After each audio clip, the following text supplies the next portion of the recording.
Hello and welcome to Tungsten Tales. You've got your match play previews here with us in association with BetVictor. I'm John Scott. I've got Chris Ace Mason with me, and our next game to preview is Sunday night. Fourth game on, Raymond van Barneveld against Kyle Anderson. Yeah, it's an interesting matchup, this one. 6-5 in head-to-heads to Raymond.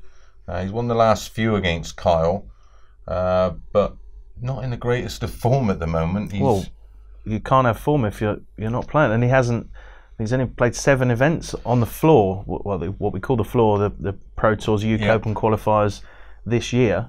So to say his form is you can only judge it on the Premier League or these events, which aren't ranked events. Yeah, he's over in America at the moment. He's gone on unfortunately, he had a break-in at his house when Sylvia was in, but thank goodness that she's okay and they're both okay.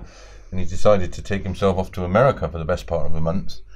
He'll be coming back just before the match play, so certainly won't have played any darts out there.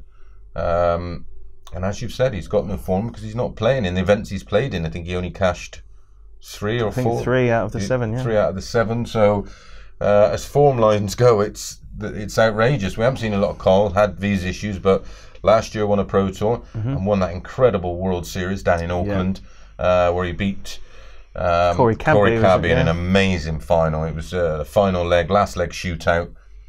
He's had a TV9 darter at the Masters, and a player I'm a big fan of. Has had a few health issues himself, like Ray with diabetes, but slowly but surely getting that into some kind of control. I mean, they go big on Barneveld here at 4-9, 7-4 about Kyle Anderson.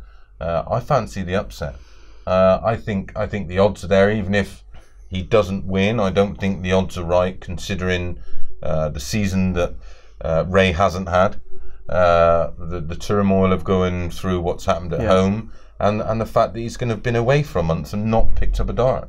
I don't think you can go into a world match play that unprepared and expect to beat a player of Kyle Anderson. So even if I'm wrong and Raymond wins, for me the price on Anderson at 7-4 is not right. So yeah, I'm going to have a little punt on that myself. Do you think that the experience that Ray's got, though, does that not come into it, that he can just, that some players can just walk in and play the same? Yeah, does that not come Kyle into Anderson is a TV event winner.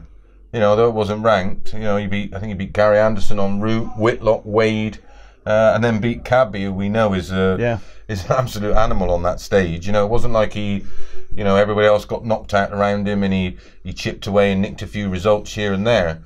He's at a 9 darter on TV. He's ran MVG deep in a tournament. He's not coming up against somebody that sort of just sort of won a qualifier. And Kyle needs a run.